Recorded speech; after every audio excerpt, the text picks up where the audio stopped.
देखिए, अगर आप YouTube पर पढ़ाना चाहते हैं तो आपको कुछ भी नहीं करना है, ठीक है। आप एक कॉपी लीजिए, एक पेन लीजिए, कॉन्सेप्ट को एक्सप्लेन करिए, वीडियो को रिकॉर्ड करिए और YouTube पर अपलोड कर दीजिए, ठीक है। अगर आपने अभी अभी एक एजुकेशनल चैनल अगर आपने ओपन किया है तो आपको अभी सेटअप पर उतना फोकस नहीं करना है, ठीक है, कि मेरे पास अच्छा कैमरा नहीं है, मेरे पास स्मार्ट बोर्ड नहीं है, ठीक है। आपको ये सब नौटंकी पर अभी ध्यान नहीं देना है, ठीक है। देखिए, आज के व्यूवर्स ना बहुत ही स्मार्ट हैं, ठीक है। ये 90s के व्यूवर्स नहीं है, ठीक है, जो कि आपके सेटअप देखते हैं, ठीक है।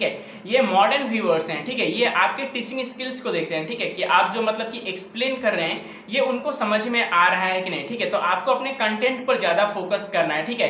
तो देखिए, अगर आप नोटबुक से पढ़ाना मतलब कि कंफर्टेबल नहीं है, ठीक है, मतलब कि आप नोटबुक पर कंसेप्ट को लिख रहे हैं, ठीक है, एक्सप्लेन कर रहे हैं, वीडियो रिकॉर्ड कर रहे हैं और यूट्यूब पर अपलोड कर रहे हैं, ठीक है। अगर आप ऐसे कंफर्टेबल नहीं है तो आप कोई भी टीचिंग ऐप का आप यूज कर सकते हैं, ठीक है, जैसे कि ऑन बोर्ड रिकॉर्ड ऐप का आप यूज कर सकते हैं टीचिंग पर्पस के लिए, ठीक है। तो चलिए मैं आपको एक कंसेप्ट एक्सप्लेन करता हूं, ठीक है। शायद ये क्लास 11 का कंसेप्ट है, लॉ ऑफ डिमांड। चलिए मैं कॉन्सेप्ट को सबसे पहले मतलब कि मैं ऊपर लिख देता हूं, ठीक है। लॉ ऑफ डिमांड, ठीक है, ये बहुत ही इजी कॉन्सेप्ट है, ये 4 मार्क्स के लिए पूछा जाता है, ठीक है। तो चलिए मैं एक कॉन्सेप्ट लिख देता हूं, ठीक है। Law of demand states that other thing remaining constant, ठीक है, other thing remaining constant as the price of the commodity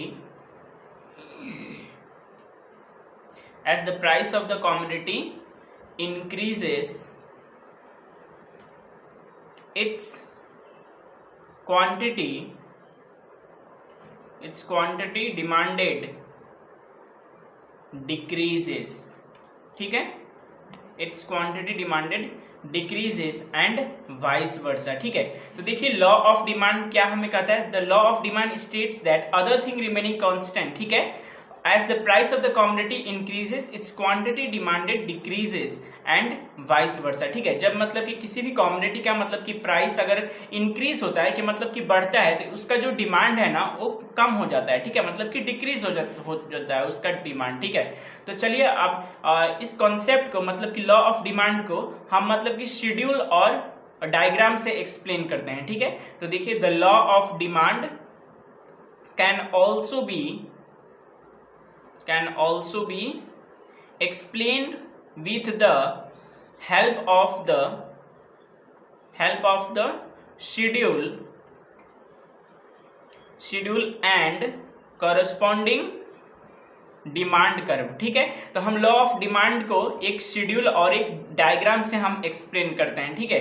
तो चलिए मैं एक शेड्यूल में यहाँ पर ड्रॉ कर लेता हूँ, ठीक है। देखिए, आपको पेन और पेंसिल से ये शेड्यूल बनाना है, ठीक है। मैं एक्सप्लेन कर रहा हूँ तो मैं पेन से ही मतलब कि मैं ये शेड्यूल में आपको बना देता हूँ, ठीक है।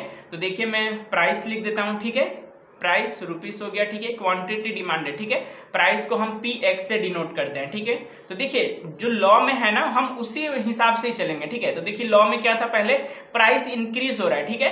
तो देखिए, हम प्राइस लिख देते हैं 2468, ठीक है, यहाँ पर प्राइस इंक्रीज हो रहा है, ठीक है। अब क्वांटिटी डिमांडेड क्या हो रहा था, डिक्रीज हो रहा था, ठीक है। तो देखिए, हमने क्वांटिटी डिमांडेड लिख दिया 50, 40, 30, 20, ठीक है। तो देखिए, शेड्यूल से देखिए, जैसे जैसे प्राइस इंक्रीज हो रहा है वैसे ही क्वांटिटी डिमांडेड जो है वो डिक्रीज हो रहा है, ठीक है। अब हम इसको एक डायग्राम से एक्सप्लेन करते हैं, ठीक है। तो देखिए, डायग्राम को भी मतलब कि आपको स्केल और पेंसिल से ही बनाना है, ठीक है। तो चलिए मैं ये डायग्राम बना देता हूं, ठीक है।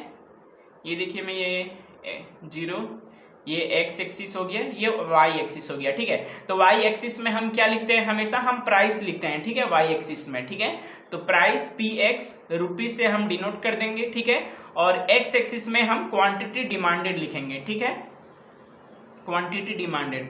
तो चलिए मैं मार्किंग कर देता हूं, ठीक है, प्राइस और क्वांटिटी डिमांडेड का। तो वाई एक्सिस में मैंने ये प्राइस मैं मार्क कर देता हूं, ठीक है, क्वांटिटी डिमांडेड मैं एक्स एक्सिस में कर देता हूं, ठीक है। तो देखिए, हमारा प्राइस क्या था, 2, पहले 2 रुपीस था, तो देखिए 2 मैंने लिख दिया, 4, ठीक है, फिर क्या था 6 रुपीस था, फिर 8 रुपीस था, ठीक है। अब देखिए, अब हम क्वांटिटी डिमांडेड यहाँ पर मार्क कर देंगे, ठीक है। तो 10, 20, 30, 40, 50, ठीक है। हाईएस्ट हमारा क्वांटिटी कितना था, ये 50 यूनिट्स था, ठीक है। अब देखिए 2 रुपीस में उसने कितना मतलब यूनिट उसने डिमांड किया, 50 यूनिट्स उसने डिमांड किया, ठीक है। तो 2 यूनिट हमने ₹2 हमने वाई एक्सिस से लिया और एक्स एक्सिस से हमने 50 यूनिट्स लिया, ठीक है। अब देखिए दोनों को यहाँ पर करके मैं एक स्मॉल डॉट बना दूंगा, ठीक है। अब देखिए 4 रुपीस में कितना था, 40 यूनिट्स था, ठीक है। तो मैं 4 और 40 यूनिट्स को लेकर मैं यहाँ पर एक सर्कल बना देता हूँ, डॉट, ठीक है। 6 रुपीस में 30 यूनिट्स था, ठीक है। 8 रुपीस में कितना डिमांडेड था क्वांटिटी, 20 यूनिट्स था, ठीक है। तो अब देखिए मैं यहाँ पर ये मैं डॉटेड बना देता हूँ, ठीक है। देखिए जब आप स्केल और पेंसिल से इस डॉटेड लाइन को अगर आप ज्वाइन करेंगे ना, तो आपको डाउनवर्ड स्लोपिंग स्ट्रेट लाइन मिलेगा, ठीक है। डी डैश, ठीक है, ये डिमांड कर्व है, ठीक है। डी डैश ये डिमांड कर्व है, ये डाउनवर्ड स्लोपिंग डिमांड कर्व है, ठीक है। तो चलिए अब शेड्यूल और डायग्राम को एक्सप्लेन करते हैं, ठीक है। जो आपका ऑब्जर्वेशन है, मतलब कि शेड्यूल और डायग्राम से एक्सप्लेन करना है, ठीक है। तो देखिए from the schedule and the demand curve, मतलब कि फ्रॉम जो शेड्यूल से और जो डायग्राम से आपको ऑब्जर्व आपने किया है, आपको वही एक्सप्लेन करना है, ठीक है। तो from the schedule and the diagram it is seen that, क्या हमें दिखाई दे रहा है, देखिए जैसे जैसे प्राइस इंक्रीज हो रहा था वैसे ही क्वांटिटी डिमांडेड डिक्रीज हो रहा था, ठीक है। तो from the schedule and the diagram it is seen that as the price of the commodity increases, ठीक है, increases its quantity demanded decreases, ठीक है। तो जैसे मतलब कि प्राइस देखिए यहाँ पर प्राइस इंक्रीज हो रहा है ना, तो यहाँ पर देखिए क्वांटिटी डिमांड डिक्रीज हो रहा है, ठीक है। शेड्यूल में भी यही है, ठीक है, और डायग्राम में भी हमें यही ऑब्जर्व कर रहे हैं, ठीक है, कि जैसे प्राइस इंक्रीज हो रहा है क्वांटिटी डिमांडेड डिक्रीज हो रहा है, ठीक है। तो देखिए आप मतलब कि इस तरह मतलब कि कोई भी मतलब कि एजुकेशनल वीडियोस आप बना सकते हैं, ठीक है। आपको कुछ भी नहीं करना है, आपको कॉपी और एक पेन पर मतलब कि कॉन्सेप्ट को एक्सप्लेन करना है और वीडियो को रिकॉर्ड करना है और यूट्यूब पर अपलोड कर देना है, ठीक है। तो यहाँ पर देखिए मैंने ये कॉन्सेप्ट एक्सप्लेन कर दिया, ठीक है। ये कॉन्सेप्ट देखिए ये मतलब कि 4 मार्क्स के लिए मतलब कि ये पूछा जाता है, ठीक है। तो इस वीडियो में इतना ही। इस वीडियो में मैंने आपको बताया है कि कैसे आप YouTube पर पढ़ा सकते हैं, ठीक है। अगर आप एक कॉलेज स्टूडेंट हैं तो ये कोई जरूरी नहीं है कि आप डिग्री लेवल के ही कॉन्सेप्ट को एक्सप्लेन करें, ठीक है। आप कोई भी क्लास 11th के या क्लास 12th के कॉन्सेप्ट को आप एक्सप्लेन करके वीडियो रिकॉर्ड करके आप यूट्यूब पर अपलोड कर सकते हैं, ठीक है। तो अगर आपको ये वीडियो इन्फॉर्मेटिव लगी हो तो चैनल को जरूर सब्सक्राइब करें और बेल आइकन को प्रेस करके संतोष ट्रैकिंग के साथ कनेक्टेड रहें। तब तक के लिए सावधान रहें, सतर्क रहें और स्वस्थ रहें। जय हिंद, जय भारत।